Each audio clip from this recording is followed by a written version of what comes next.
कल जब Asia cup 2023 का फाइनल इंडिया और श्रीलंका के बीच में खेला गया तो सिराज मियां ने जो कमाल मचाया उसके बाद सबके दिलो दिमाग में एक सवाल जरूर आया था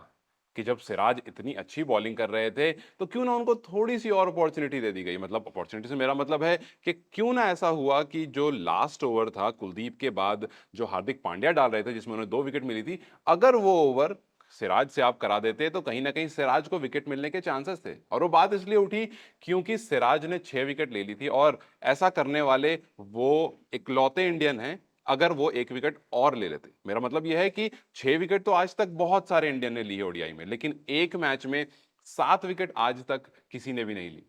लेकिन जब इस बात के बारे में रोहित शर्मा से पूछा गया तो उन्होंने कहा कि सिराज बहुत ज्यादा डेस्परेट थे। सिराज ने कहा लगातार कि मुझे और बॉलिंग करनी है, क्योंकि जिस फॉर्म में सिराज बॉलिंग कर रहे थे वहां से उनको स्टॉप करना बहुत ही मुश्किल था। सिराज ने एक ओवर में 4 विकेट लेकर के एक लौते ऐसे इंडियन बन गए जिन्होंने 6 बॉल में, मतलब एक ओवर के स्पेल में 4 विकेट निकाल ली। तो रिकॉर्ड्स तो कर सिराज के नाम बहुत सारे आए, लेकिन बस वही एक सवाल और उसका जवाब दिया रोहित शर्मा ने कि वो ऐसा इसलिए हुआ कि जब वो लगातार बॉलिंग कर रहे थे। मतलब कल 15 ओवर एक बॉल में, 15 ओवर 2 बॉल में पूरी की पूरी श्रीलंका की टीम ऑल आउट हो जाती है।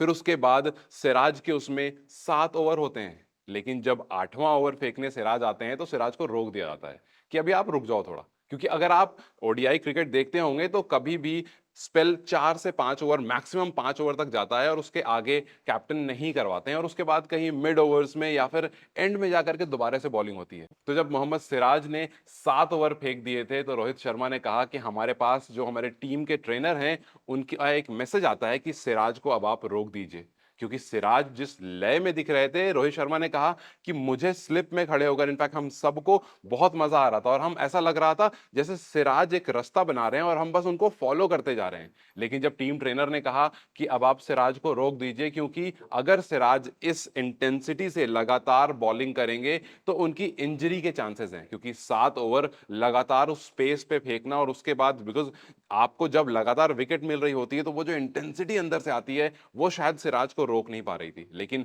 टीम ट्रेनर जो बाहर से बैठ के सब कुछ ऑब्जर्व कर रहे थे उन्होंने कहा कि आप सिराज को आप रोक दीजिए, क्योंकि अगर यहां पर आप सिराज को नहीं रोकेंगे तो चांसेस हैं कि उनकी इंजरी हो सकती है। और याद रखिए अभी आने वाली है ऑस्ट्रेलिया सीरीज और उसके बाद वर्ल्ड कप जो कि इंडिया में होने वाला है। तो कहीं ना कहीं अगर आप पर्सनल बेस्ट की बात करें तो उसको साइड में रखते हुए टीम परफॉर्मेंस को ध्यान देते हुए यह डिसीजन लिया गया कि सिराज को अब रोकना बेहतर है और बेहतर यह होगा कि आप हार्दिक पांड्या से या फिर किसी भी और बॉलर से बॉलिंग कराएं, क्योंकि सिराज को वहां पर रेस्ट लेना बहुत जरूरी था। हालांकि सिराज के दिमाग में शायद कहीं ना कहीं यह बात जरूर चल रही थी कि 7 विकेट आज तक किसी भी इंडियन बॉलर ने नहीं लिए और अगर मैं 7 विकेट ले लेता हूं तो मैं एक लौता इंडियन बॉलर बन जाऊंगा, क्योंकि यह बात रोहित शर्मा ने खुद भी कही कि वो रिकॉर्ड सिराज के दिमाग में था और सिराज ने कहा कि जब 6 विकेट ले चुका हूं तो एक ओवर और करना है और मैं अगले विकेट भी ले लूंगा। हो सकता है वो पॉसिबल हो जाता अगर श्रीलंका टीम कुछ ओवर और रुक जाती, लेकिन क्योंकि विकेट्स इतनी तेजी से और इतनी धड़ल्ले से गिरे कि सिराज का दोबारा मौका नहीं आ पाया। तो आपको क्या लगता है, क्या वाकई सिराज को 1-2 ओवर और करा देना चाहिए था? क्योंकि हो सकता अगर ऐसा होता